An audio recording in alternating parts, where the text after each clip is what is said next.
페드의 통화 정책과 올해의 주요 증시 일정, 여기에 세계 경기와 대내외 외환 시장, 또 부동산 시장 전망까지 올해 들어서 이 총 5가지 세션으로 각 분야에 대한 전망을 전해드린 바 있습니다. 오늘은 특별히 시청자들의 요청에 따라 금과 또 비트코인의 가격이 앞으로 어떻게 될 것인지 해당 주제를 통해서 얘기 나눠볼 예정입니다. 도움 말씀에 한국경제신문의 한상춘 논설위원 나와 있습니다. 안녕하십니까? 네, 안녕하십니까? 네, 우선 오늘 주제에 앞서서 이 연준과 시장 간의 이 피벗 기싸움에 대해서 좀 얘기해 봐야 될 것 같습니다. 지금 이 기싸움 어디까지 계속되고 있을지 현재는 계속 진행 중이지 않습니까? 네, 지금 열리는 전미경제학회에서도 예. 이 문제가 석각 간의 의견이 엇갈리고 있고 예, 그렇죠. 시장 상황에서 보더라도 역시 그 피벗에 대한 그 기대가 주가 향방의 최대 재료가 된다 이렇게 보이고 있습니다. 사실은 그 증시 붕괴론자들이 예. 작년 4분기에 증시가 붕괴되지 않다 보니까 올해 1, 4분기로 이 문제를 좀 얘기를 넘겼는데요. 연초에 이렇게 증시 모습 보면 비교적 그 낙관론이 나올 정도로 주가가 비교적 좋다 이렇게 보겠습니다. 예. 지난 주말에 다우존스 지수를 비롯해 3대 지수가 2% 이상, 다우존스는 한 700포인트 이상 올라갔죠. 예. 그래서 이런 낙관론을 더하고 있는데요. 지금 이렇게 양부장께서 이렇게 보이고 주고 계시죠? 예. 2% 이상 다 상승하는 모습을 보이고 있고 나스닥 같은 경우에는 다른 거에 비해서 좀 더 많이 올랐습니다. 예. 아무래도 이 문제는 금리에 민감한 피벗 얘기 이 문제를 좀 거론할 수밖에 없는데요. 가장 중요한 것은 지난 주말에 임금 상승률이 발표됐거든요. 근데 일전에 말씀드렸습니다는 지금 대부분 다 인플레 구성 항목이 좀 잡히고 있는데요. 예. 임금 상승률이 잡히지 않고 있죠. 네. 그래서 올해 페드의 그 통화 정책은 임금 상승률 둔화 여부에 초점이 돼 있는 상태입니다. 그런 과정이 왜 그러냐면 인플레 안정을 위해서는 우리가 웨이지 프라이스 스파이럴이라는 임금과 물가 간에 이렇게 악순환 고리가 지금 남아 있는 상태거든요. 예를 들어서 인플레 기대 심리가 높으면 임금을 받으면 이렇게 자기의 실질 소득이 떨어지지 않습니까? 예. 그러면 다시 이렇게 임금을 올리는 요 구조가 웨이지 프라이스 스파이럴 이런 현상에 이렇게 됐습니다. 예. 근데 이런 상태에서 12월 달에 지난 주말에 발표했던 임금 상승률이 4.6%로 많이 떨어졌죠. 예. 그래서 이것이 페드의 사실 그 금리 인상의 효과냐 이 논쟁까지 전미경제학회에서 붙고 있는데요. 요 금리 인상의 효과냐 하는 것은 좀 이따 예. 판명될 거로 이렇게 보고 있습니다. 그리고 또 한 가지는 경기 침체 우려인데요. 실업률이 11월 달에 3.7%에서 3.5% 거꾸로 떨어졌죠. 예. 그러다 보니까 물가는 잡힌다. 그다음에 1, 4분기에 대부분 다 동틀력이 가장 어렵다 이렇게 얘기했던 이런 그 미기론자들 같은 경우에 위기를 불식시키고 경기가 저렇게 좋다는 것을 이렇게 상징하는 거 아니겠습니까? 예, 그렇죠. 그럼 이걸 증시적인 측면에서 보겠습니다. 증시적인 측면에서는 물가가 안정이 되고 경기 침체에 대한 우려가 불식되다 보니까 오랜만에 골디락스라는 용어가 나왔다 이렇게 보게 됐습니다. 예. 아마 이 골디락스라는 용어는 1990년대에 빌 클린턴 정부 때 사실 그때 당시에 인터넷에 이렇게 활성화대로 인해서 성장이 되는 불구하고 물가가 올라가지 않았거든요. 그러다 보니까 지금 측면에서는 침체 우려가 불식되는 상태에서 물가가 안정되니까 거의 동일한 현상이죠. 그래서 공식적으로는 1990년대 이후서부터 지금 20년이 넘게 걸쳐서 미국 월가에서는 공식적으로 골디락스라는 용어가 나왔다 이렇게 보게 됐습니다. 그러다 보니까 증시의 최대 이렇게 재료가 되는 거죠. 그래서 미 3대 주가가 사실 그 2% 이상 넘게 이렇게 오르는 현상이 보였고 외환시장이라든가 금값이라든가 이런 데 다 영향을 미쳤다 이렇게 보게 됐습니다. 그 문제를 지금부터 풀어나가도록 하겠습니다. 예. 방금 전에 외환 시장 얘기를 해주셨는데 사실 피벗과 함께 또 다른 최대 관심사가 달러 움직임입니다. 이 달러 움직임은 앞으로 어떻게 될 것으로 보십니까? 임금 상승이 높아지고 예. 임금 상승률이 이제 안정되고 예. 그 다음에 사실 인플레에 대한 이렇게 잡히는 과정에서 피벗에 대한 기대가 있다 보니까 일단은 미국의 국채 금리들이 많이 떨어졌을 겁니다. 예. 미국 국채 금리는 아마 양 부장께서 보여주실 수 있을지 모르겠습니다. 10년물이 한 3.5까지 3.5까지 떨어졌죠. 예. 많이 떨어졌습니다. 지금 이제 양 부장께서 보여주시고 있습니다. 3.5까지 비교적 큰 폭으로 떨어졌습니다. 예. 그러다 보니까 달러 가치가 이렇게 달러 인덱스가 103 레벨까지 많이 떨어졌습니다. 연초 들어서도 시청자 여러분한테 킹 달러, 갓 달러보다는 달러 가치가 오히려 많이 떨어질 수 있지 않느냐 하는 이런 시각이 계속해서 짚어드렸습니다는 예. 달러 인덱스가 103대로 떨어졌습니다. 그러면 우리 원달러 환율은 오늘 특히 기업인들 주목하실 필요가 있다는 걸 말씀드리겠습니다. 일단 원달러 환율은 이미 3단계에 진입했다. 예. 1단계는 2020년 3월 달에 1285원에서 일부 금융사의 그 회장께서 기축통화만 갈 것이다 이렇게 하셨지만 이 방송을 통해서는 그렇지 않다. 오히려 기축통화가 약세를 보일 것이다. 예. 원달러 환율이 워낙 강세되면서 떨어질 것이다 하는. 그래서 작년 2021년이 됐네 벌써. 예. 해가 바뀌었으니까 1,080원으로 200원 정도 폭락했습니다. 기축통화 믿고 달러 투자했던 사람들은 굉장히 큰 손실을 봤습니다. 근데 2단계에서는 이렇게 1,082원서부터 작년 10월 초까지 1,448원에 올라갔던 상태이죠. 정상화 단계. 예. 일부 오버슈팅까지 겹쳐서.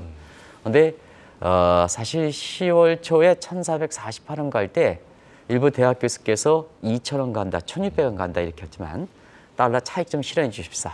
환율 앞으로 떨어집니다. 예. 근데 이게 3단계가 작년 10월에 1,448원에서 사실 지난 주말에 원달러 환율이 1,270원도 붕괴되고 오늘은 특히 주목하자 말씀드린 것은 사실 달러 인덱스가 103 레벨로 떨어지면서 NDF 환율이 한 20원 정도 떨어졌습니다. 예. 그래서 지금 1,252원까지 걸리고 있는데요. 아마 기업인들께서는 오늘 환율 움직임이 저보다는 좀 20원보다는 조금 덜 떨어지겠습니다는 예. 오늘 환율이 굉장히 많이 떨어진다. 그래서 1,250원대까지 떨어진다. 아마 킹달러, 갓달러 이걸 하고 믿고 투자했던 기업이라든가 그다음에 달러 투자자 입장에서는 1,448원 대비해서 오늘 1,250원 걸리면 불과 3개월 사이에 200원이 떨어지는 겁니다. 그래서 오늘 환율 수준을 좀 잘 염두에 줄 필요가 있다는 걸 말씀드리겠습니다. 예. 그럼 이제 본격적으로 본 주제로 넘어가 보겠습니다. 사실 많은 분들이 궁금해하실 것 같습니다.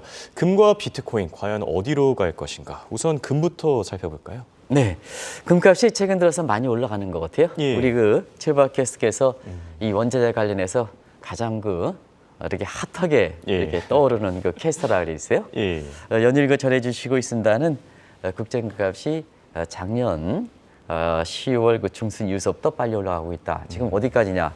1,869원까지 예. 올라가고 있습니다. 맞습니다. 그래서 작년 그 10월 중순 이후서부터 올라가기 시작해서 연초 들어서 사실 그 달러 상승 속도는 빨라지고 있다. 이 과정에서 국제 금에 대한 여러 가지 얘기들이 나오고 있죠. 그래서 아시겠습니다는 대부분 다 2,000달러 이상까지 올라갈 것이다. 골드만삭스도 2,250달러까지는 올라갈 것이다. 그런 과정에 아마 홍행거에서 전해주셨습니다는 4,000달러까지 올라갈 예, 것이다 하는 그렇습니다. 이 대목이다 보니까 달러는 약세되고 금값이 올라가다 보니까 결국적으로 금에 대해서 굉장히 관심이 높은 상태에서 이번에 금 투자하면 성공할 수 있느냐 하는 측면에서 시청자분께서 사실 이 대목은 연초 분야별로 예. 설명드릴 때 좀 이렇게 안 하려고 그랬었는데요. 워낙 중요한 일정들이 이번 주에 많이 있기 때문에 예. 시청자분의 요구를 들어드리는 것이 우선적이기 때문에 금이라든가 비트코인을 한번 보았습니다. 예. 사실은 그렇습니다. 작년 이맘때쯤에 이 금에 대해서 관심이 상당히 높았습니다. 그렇죠. 아시겠습니다는 러시아와 우크라이나 간에 전쟁이 발생했거든요. 전쟁이니까 불안하다, 안전, 자산, 금에 대해서 추천하는 시각이 많았죠. 예. 그리고 작년 그 3월서부터 인플레 불거지면서 페드가 금리가 올라다니까 인플레 해칭 자산으로 금에 대한 수요가 이론적으로 되는 상태에서 은행 PB들이 많이 추천했죠. 근데 여지없이 그런 추천이 실패를 봤습니다. 작년 3월에 2,021달러에서 작년 10월 그 중순에 1,644달러까지 해서 그때 당시에 믿고 금 투자했던 사람은 대폭적으로 손실을 기록했거든요. 그러다 보니까 연초 들어서 금값이 올라가면 예. 이번에 그 금 추천하는 사람이 다시 좀 많아지고 있습니다. 이번에 성공할 것이냐 하는 그 측면에서 금에 대한 문의가 많다 이렇게 보시됐습니다. 사실 궁금한 것이 그동안 금, 이 인플레이션 해칭 자산으로 따라오면서 인플레이션이 많이 뜨거우면 금 가격도 같이 올라야 되는 게 정상인데 오히려 반대로 금값은 떨어졌습니다. 이 부분은 어떻게 해석해 볼 수 네. 있겠습니까? 누차에 말씀드린 지금은 경제 현상이 20년, 30년 전 예. 우리가 이게 잘 통하지 않는 사이다 해서 New Normal Society라는 표현을 자주 쓰고 있습니다. 예. 그런 과정에서 지금 홍 앵커께서 말씀하신 대로 인플레 헤징 자산의 대표적인 게 금이죠. 예. 그래서 인플레 불거진다, 금 사라, 금 투자하면 성공한다 하는데 작년에 한번 보겠습니다. 작년에 인플레가 불거질 3월서부터 9월까지인가요? 예. 이때까지는 인플레가 불거졌으면 이론적으로 보면 해지 수요로서 금에 대한 수요가 증가하면서 금값이 올라가야 됩니다. 그런데 예. 앞서 그 표에서 보여드린 것처럼 2,020달러에서 1,640달러 떨어졌죠. 인플레가 불거질 때는 금값이 떨어졌죠. 올라가야 되는데. 예. 그러면 작년 10월 이후서부터는 홍영표 한번 보겠습니다. 미국의 페드에서 사실 그 인플레 문제에 대해서는 다른 견해를 갖고 있지만 외형상으로 보면은 소비자 물가라든가 인플레 지표가 잡혔죠. 예, 그렇죠. 뭐 소비자 물가 상승률 같은 경우에는 일찍부터 잡혀서 작년 6월에 9.1에서 작년에 그 11월 같은 경우에는 7.5%까지 떨어졌지 않습니까? 예. 굉장히 큰 포로더였습니다. 근데 국제 금값은 이렇게 인플레가 잡히기 시점서부터 거꾸로 올라갔거든요. 지금 상태에서는 그때 1,640달러에서 지난 주말에 1,870달러대까지 올라가면 비교적 빠르게 올라가고 있다고 보겠습니다. 이론적으로 보면 사실 상당 부분 다른 이렇게 전개다 이렇게 보겠습니다. 근데 지금은 뭐냐 하면 사실 지금 상태에서는 금값을 결정할 때 인플레 해칭 자산보다는 달러 가치가 가장 큰 영향을 미친다고 보겠습니다. 예. 그런 과정에서 똑같이 한번 적용해 보겠습니다. 작년 3월 이후서부터 킹달러, 갓달러가 나올 만큼 달러 인덱스가 103레벨에서 114레벨까지 올랐던 작년 10월까지는 달러 가치가 강세가 되다 보니까 금값이 거꾸로 트레이드업 관계 약세가 됐죠. 예. 고스란히 정확히 들어맞고 있습니다.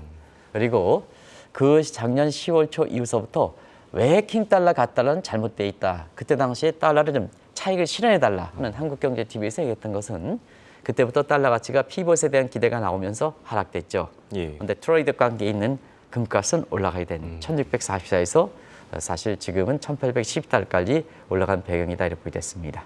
그리고 더불어서 피벗에 대한 기대가 나온 이유가 뭐냐 하는 측면에서는 인플레가 잡히는 측면도 있고 경기 침체에 대한 얘기가 많죠. 그러면 안정자산으로 금에 대한 수요가 매기가 증가하는 상태에서 금값을 더 부추기는 이런 측면이 있다고 보겠습니다. 가장 중요한 것은 달러 가치다. 지금 국제 금값과 달러 가치는 트레이드 역관계다고 보겠습니다. 네, 인플레이션 해칭 기능보다는 지금 달러 가치와 연동돼 있다 이렇게 짚어주셨고요. 또 다른 흥미로운 기사가 있었습니다. 최근 들어서 각국 중앙은행이 이 금매수에 엄청 열을 올린다 이런 얘기가 있더라고요. 네, 이 대목은 이제 그동안 금값 전망 관련해서 예. 탈달러와 탈페드와 이런 과정에서 미국에 쫓아가지 않겠다 하는 이 측면에서 중계 인민은행을 비롯해서 러시아도 그렇고 사회주 국가들이 금보유 물량을 대폭적으로 늘리고 있습니다. 한쪽을 누차게 말씀드렸습니다. 아무래도 지금의 금보유를 늘리는 데는 굉장히 빨리 늘리고 있거든요. 예. 근데 그 대부분 국가들이 대부분 사회주 국가들이 대부분 다 이렇게 금보유를 늘리고 있습니다. 그런 과정에서 보면 왜 그럴까 하는 측면은 지난 주말에 존 메카시 이렇게 공화당 이렇게 의원이 이제 어렵게 하원 의장이 됐죠. 앞으로 미중 간 마찰은 굉장히 심해질 거로 봅니다. 저 개인적으로도 존 메카시가 하원 의장이 된다 이렇게 해서 이제 계속해서 말씀드렸습니다. 굉장히 험난한 과정에서 저도 그 투표를 100년 만에 공화당의원의 반발로 그랬거든요. 공화당의 반발로 해서 강경파의 반발로 인해서 아마 재투표하는 경우가 한 100년 만인데요. 우여곡절 끝에 됐습니다. 시청자 여러분한테 그 과정에서 사실 존 마카스가 될 것을 너무 확정적으로 지금 말씀해드린 데 대해서는 지금 뒤늦게나마 이렇게 죄송하다는 말씀드리겠습니다. 어쨌거나 됐습니다. 앞으로 미중 간 마찰은 굉장히 심해진다. 이 대목도 굉장히 중요합니다. 중개인민은행이 미국의 국채 대금으로 미국을 옥죄이게 나서고 있죠. 그렇죠. 그 대금으로 사실 국제적으로 금을 산다 이렇게 됐습니다. 금을 산다는 것은 외환보유에 달러 비중을 줄이고 금 보유를 늘린다 하는 측면에서 탈달러화다 하는 표현을 쓰고 있습니다.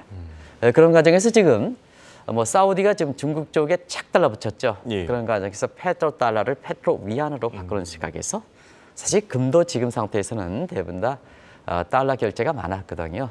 그런 과정에서 원유 시장에 이어서 사실 골드 부분에 달러 부분을 여기가 있으면 골드 위안화로 바꾸는 이런 움직임이 아니냐 하는 이런 시각으로 이렇게 볼 수가 있습니다. 그리고 일부에서는 그 사회주가들이 금을 보유를 늘리면 근본 이제 복귀가 아니냐. 이거는 사회주가의 국제금융시장의 역할이 굉장히 작기 때문에 사회주가를 중심으로 이렇게 해서 앞으로 국제통화제도가 근본 이제로 복귀한다. 이거를 미리 프리엠프트 선제적으로 대응한다. 이 측면은 너무 앞서간 시각이다 이렇게 보겠습니다. 아무튼 간에 세계 각국들이 지금은 금 보유분을 늘리고 있는 것도 금값을 부추기는 요인이다 이렇게 보겠습니다. 예.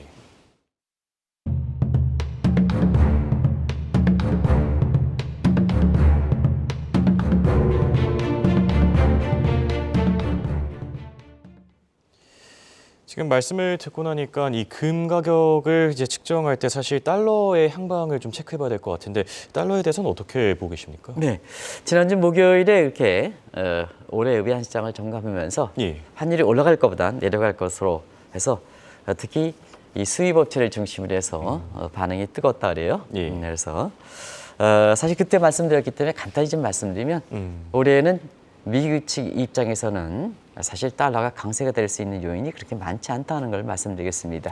일단 뭐 그 측면에서 올해 성장률이 0.5%입니다. 달러 약세 되겠죠.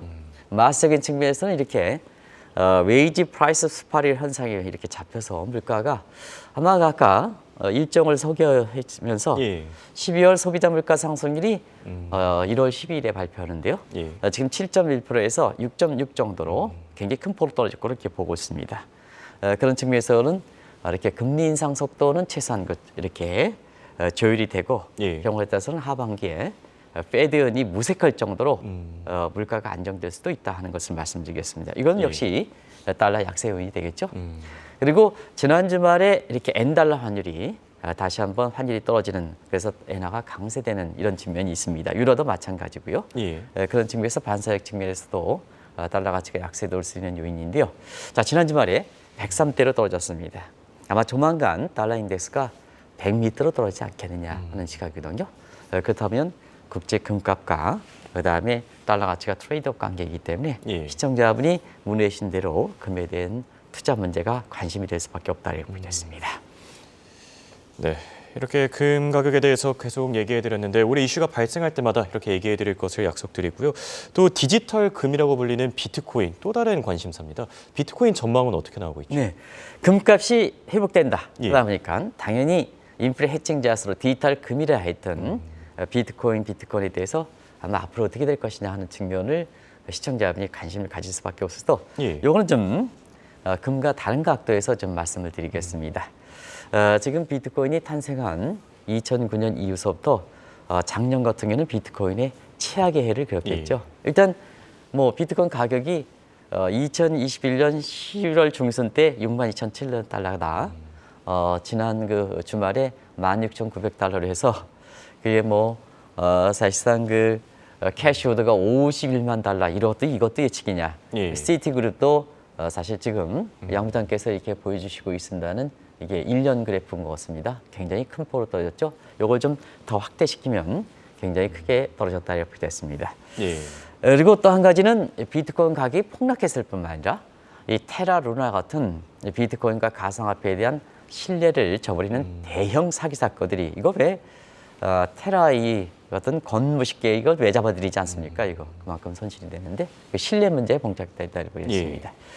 사실 금융당국에서 이거 빨리 좀 잡아들이지 않으면 2017년에도 비트코인의 폭락 사태로 인해서 한국이 이 조그만 땅덩어리 국가에서 국격에 대한 신뢰 문제가 되는 상태에서 2022년 테러라든가 루라 사태에 의해서 한국의 신도가 문제가 되는 문제가 있거든요. 금융당국에서 이복현 이렇게 그 금감원장께서 잘 지금 하고 있습니다는 이거 문제는 좀 빨리 좀 정리해 주시기 바랍니다. 빨리 좀 잡아들이시기 바랍니다. 이런 과정에서 지난 그 주말에 우리 이현께서 이 테슬라의 문제에 대해서는 결국은 주주 행동주의로 가죠. 당신들이 내가 주주 테슬라 투자했는데 그거 가지고 팔아서 무슨 뭐 트위터 자금 마련해? 그럼 테슬라 주주들이 결과적으로는 헤지 펀드식으로 갈 수밖에 없다 하는 쪽인데 벌써 소송이 붙었습니다. 예, 그렇죠. 소송이 붙었는데 샌프란시스코로 가느냐, 텍사스로 가느냐 이 문제를 왜 이렇게 논란이 되냐면 예, 테슬라 입장에서는 텍사스로 갈 필요가 있죠. 예, 왜냐? 그렇죠. 텍사스는 롱트랩입니다.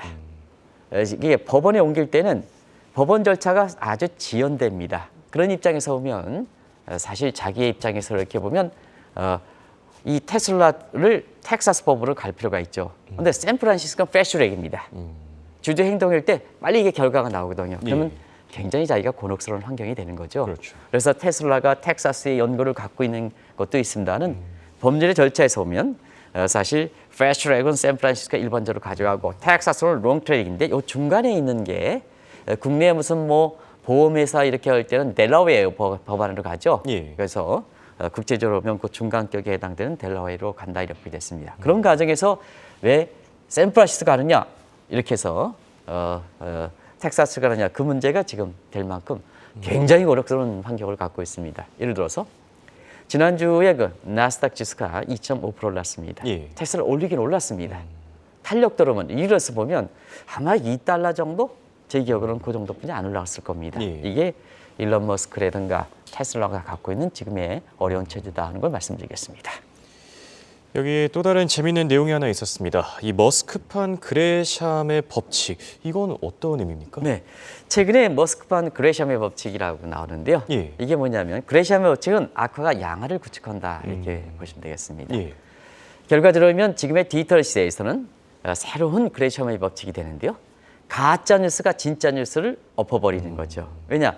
가짜 뉴스 전파 속도는 사실 그 진짜 뉴스의 전파 속도보다 시카고의 사학계라든가 하버드의 사회학자들 같은 경우는 6배가 많다는 얘기거든요. 그래서 자꾸 유튜브에 위기, 뭐 더 큰 위기 예. 이렇게 얘기하는 것은 바로 그런 클릭수, 본인 자신의 클릭수를 하게. 근데 그거로 인해서 한국 경제에 이렇게 어려움을 당하는 것은 생각하지 않고 그게 그렇다고 보겠습니다. 그래서 최근에 이렇게 가짜 뉴스가 진짜 뉴스를 엎어버리는 것을 새로운 그레샴의 법칙이라는데요. 예. 지금 이게 전기차라든가 빅테크 업종에서 보면 일론 머스크가 잘못된 행위로 인해서 업황 자체에서 빅테크 업종이라든가 전기차라든가 전 세계의 전기차라든가 빅테크 업종에 대한 소비자 신뢰를 저버린다. 그래서 당신네들의 뭐냐 일론 머스크의 행위로 인해서 빅테크 첨단의 상징이라는 이 아름다운 이 부분을 악화시킨다. 그래서 일론 머스크판 그레샴 법칙이라는 새로운 용어가 나온다. 결과적으로 예. 비트코인과 이런 가격이 되려면 이런 신뢰 문제부터 회복되는 게 낫다는 것이 중요한 관건이라는 걸 말씀드리겠습니다. 네. 그렇다면 끝으로 이런 비트코인과 금에 대해서 앞으로 어떻게 투자를 해야 되는지 조언을 좀 전해주시죠. 네, 금은 작년보다는 좀 전향적으로 검토하실 필요가 있다는 걸 말씀드리겠습니다. 예. 그래서 지금 상태에서 그런데요. 근데 실물 투자를 할 것이냐, 이제 금과 관련된 금융 상품을 투자할 것이냐 하는 측면이 예. 바로 이것이 실물 투자하면 유럽식 골드뱅킹이라고 그리고 그다음에 실물 아니고 금과 관련 ELS, DLS 상품 같은 이런 것을 미국식 골드뱅킹이라고 하는데요. 아무래도 금은 수급상의 독과점 구조가 돼 있기 때문에 변동폭이 굉장히 심하거든요. 이것도 수익률 이상으로 스트레스입니다. 그래서 이것을 좀 잡아줄 수 있는 미국식 골드뱅킹이 더 낫다 하는 것을 말씀드리고요. 그다음에 $4,000는 허구입니다. 일부에서 예. 이전에도 말씀드렸 $4,000는 지금 1,870달러인데 $4,000은 허구다 하는 걸 말씀드려서 너무 금 투자에 대해서 이 수준으로 과다한 쏠림 현상은 좀 경계할 필요가 있다는 것을 꼭 좀 말씀드리겠습니다. 경우에 따라서는 $4,000를 믿고 투자할 때는 테슬라의 그 주가가 작년에 70% 폭락해서 서학개미들이 가장 손실이 됐습니다. 예. 올해 금 투자 같은 경우는 연초에 낙관적 시각에서 $4,000 믿고 투자했을 때는 굉장히 올해 작년에 테슬라 투자의 재판이 될 것이다 하는 것을 말씀드리겠습니다. 그리고 비트코인과 가상화폐는 저는 밸류가 없다. 저는 뭐 개인적으로 계속해서 투자하지 마십사. 다만 이제 상업적인 측면에서 블록체인과 같은 유틸리티 측면, 이 기능은 살아있다 하는 것을 말씀드리겠습니다. 이것이 지금 전미경제학회에서 이제 우리가 인플레 타겟 지수를 결국 올린다 그러지 않습니까? 지금 2%, 3% 올린다. 그리고 또 한 가지는 올해 들어서 센트럴뱅크 디지털 커런시가 이렇게 도입될 경우에는 비트코인과 가상화폐는 가치가 없는 상태에서는 더 떨어질 수가 있다. 그래서 요 추천은 안 하겠습니다. 예. 예, 알겠습니다. 이렇게 오늘은 비트코인과 금을 주제로 얘기 나눠봤습니다. 지금까지 도움 말씀에 한국경제신문의 한상춘 논설위원이었습니다. 대단히 고맙습니다. 네, 고맙습니다.